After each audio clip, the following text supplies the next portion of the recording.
Արգել է հայրենակիցներ, բարի երեկո, օգտվելով առիթից, որ խցանումներով և հանրային տրանսպորտով տաքսիով այս պարագայում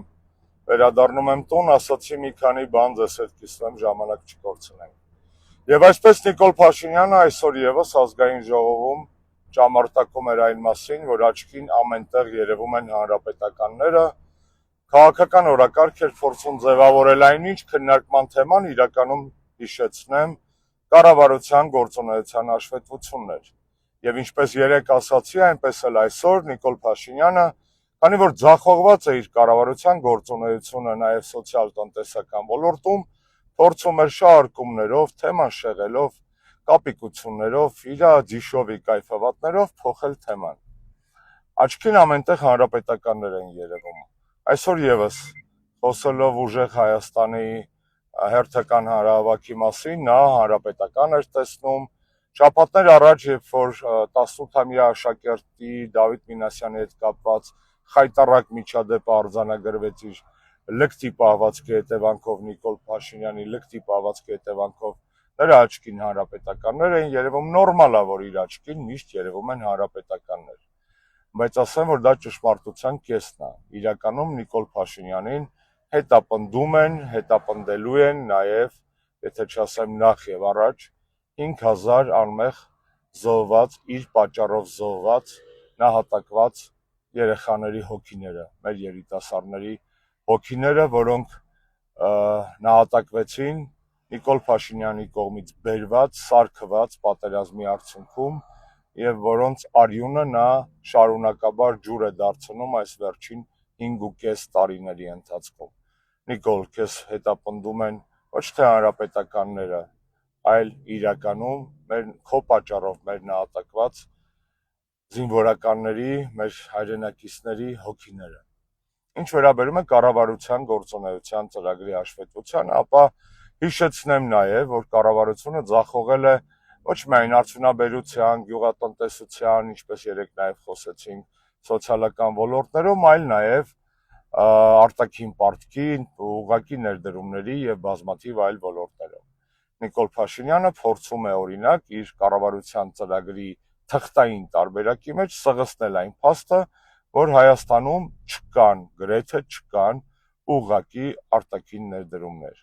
Նա կառավարության ծրագրում փորձել է որպես արտաքին ներդրում փաթեթավորել պետությանը տրված վարկային միջոցները, այսինքն այն ինչ որ պետությունը իմ ձեր երեխաների եւ թոռների հաշվին, պետությունը ասելով այս դեպքում ցավոք Նիկոլ Փաշինյանը վերցնում է պարտքով, որպեսզի մեր երեխաները եւ թոռները վճարեն այդ հսկայական գումարները, այսինքն այսօրվանից մսխում է ոչ միայն մեր անցյալը, մեր ներկան, այլ նաեւ մեր երեխաների եւ մեր թոռների ապագան, նա թղթով դա ձևակերպում է որպես ներդրում։ Հիմա վերցրեք օրինակը ձեր ընտանիքի վրա։ Եթե դուք ձեր հարևան Վալոդից պարտքով $1000 փող եք վերցնում, դա արդյոք նշանակում է, որ ձեր հարևան Վալոդը ձեր ընտանիքի մեջ $1000 ներդրում է կատարել։ Ոչ, դա նշանակում է, որ դուք փող եք վերցրել եւ այդ փողը պիտի վերադարձնեք։ Վալոդը ոչ մի ներդրում ձեր ընտանիքի բարեկեցության եւ ապագայի մեջ չի կատարել։ Նա ձեզ պարտքով փող է տվել։ Այս սա է Նիկոլ Փաշինյանի ձախողված ներդրումային քաղաքականության ամենակենցաղային ու ամենացայտուն օրինակը։ Դրա փոխարեն նա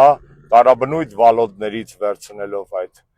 փողը եւ մսխելով Հայաստանի իր ներքին քաղաքական առաջնահերթությունների, ասֆալտների, ատկատների, պարգևավճարների եւ այլ պոպուլիստական եւ կոռուպցիոն սխեմաների մեջ ավելացրել է 2.5 անգամ գրեթե 8 տարիների ընթացքում մեր արտաքին պարտքը։ Նիկոլ Փաշինյանը նաև իր այսօրվա ճամարտակություններով փորձում էր մոռացության տալ մեկ այլ կարևոր եւ աղաղակող գործոն։ Հայաստանի դիրքերը բոլոր միջազգային անկախ հետազոտական զեկույցներում նահանջել են, այդ թվում տնտեսական զարգացման ցուցանիշներով։ Վերցրեք օրինակ Heritage Foundation-ի համաշխարհային հռչակ ունեցող այդ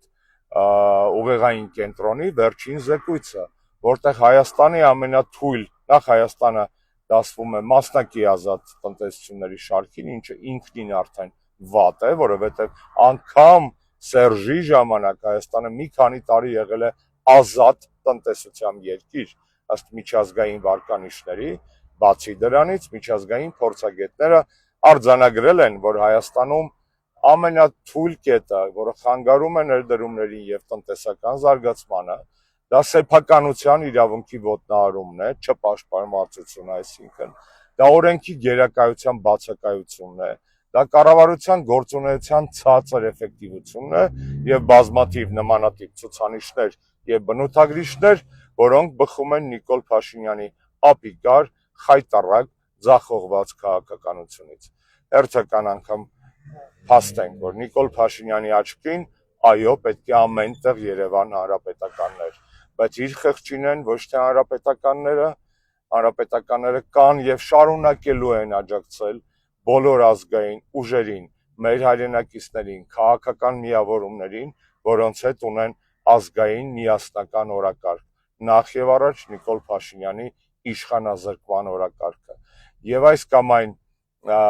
ճամարտակությունները, մանիպուլյացիաները Նիկոլ Փաշինյանի հերթական փուչիկներն են եւ փրփուրները,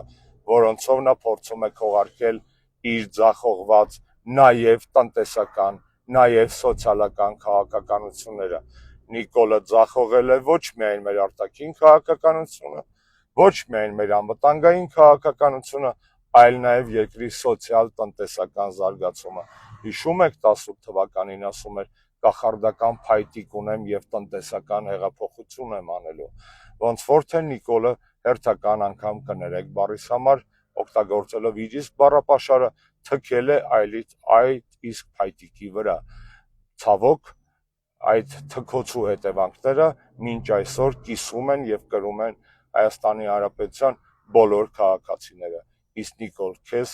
հետապնդել են եւ շարունակելու են հետապնդել քո պատճառով զոհված, նահատակված, քո նախկին կնոջ ասած հանուն ոչնչի մահացած, քո իշխանության օրոք, որպեսզի քեզ իբր չասեն դավաճան, թե պետք է շարունակում ենք ասել դավաճան այդ հազարավոր տղաների հոգիները եւ դու երբեք հանգիստ չես լինելու եւ կապ չունի թե այդ կամ այն պահին ծամածառություններիդ համար ինչ մկանախմբեր ես աշխատացնում, դու Հայաստանի Հանրապետության ղեկավար լինելու ոչ իրավական, ոչ բարոյական, ոչ ազգային, ոչ մարդկային հիմքեր չունես։ Իսկ քո կառավարության գործունեության հաշվետվությունը հերթական անգամ անգլերեն ասած epic failure-ը։ Կհանդիպենք։